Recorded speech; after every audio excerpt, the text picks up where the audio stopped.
Deputy Nazir Ahmad. Deputy Nazir Ahmad کا تعارف۔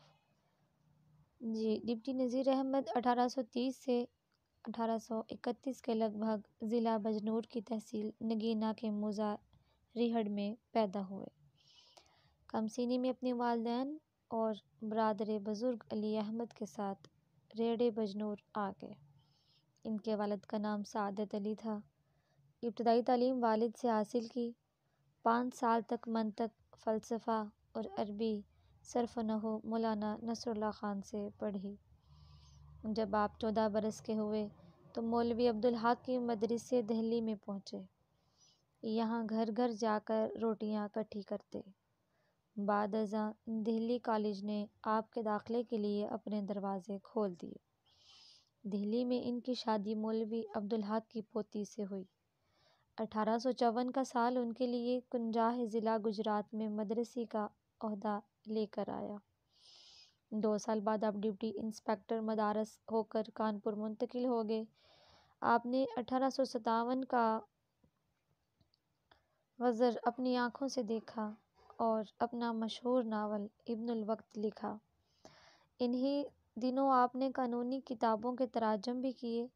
مولوی نذیر احمد کی تصانیف مختلف موضوعات کا احاطہ کرتی ہیں۔ یہ سلسلہ دینی اور قانونی کتب کے تراجم سے لے کر ناولوں اور قصہ کہانیوں کا پھیلا ہوا ہے۔ ان کی تخلیقی صلاحیتیں ناول ہی کے ذریعے سامنے آئی ہیں۔ مرات العروس، بنات النعش اور توبۃ النصوح ان کے ابتدائی ناول ہیں۔ 10 سال گزرنے کے بعد آپ اردو ادب کو محسنات، فسانۂ مبتلا، ابن الوقت، ایازی اور رویائے صادقہ جیسے ناولوں سے مالا مال کرتے ہیں۔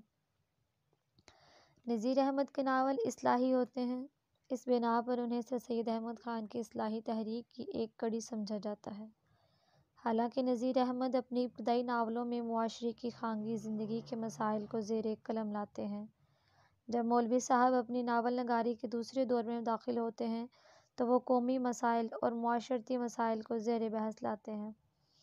حکومت نے آپ کو شمس العلماء کے خطاب سے نوازا۔ ایڈنبرگ یونیورسٹی نے ان پر اعزازی ڈگریاں نچھاور کیں۔ آپ نے مسلم ایجوکیشن کانفرنس، علی گڑھ کالج، طبیعہ کالج دہلی، انجمن حمایت اسلام لاہور اور اسلامیہ کالج لاہور کو اپنی علمی ادبی معاونت اور حمایت پیش کی اور ان تمام اداروں کو خوب فائدہ پہنچایا۔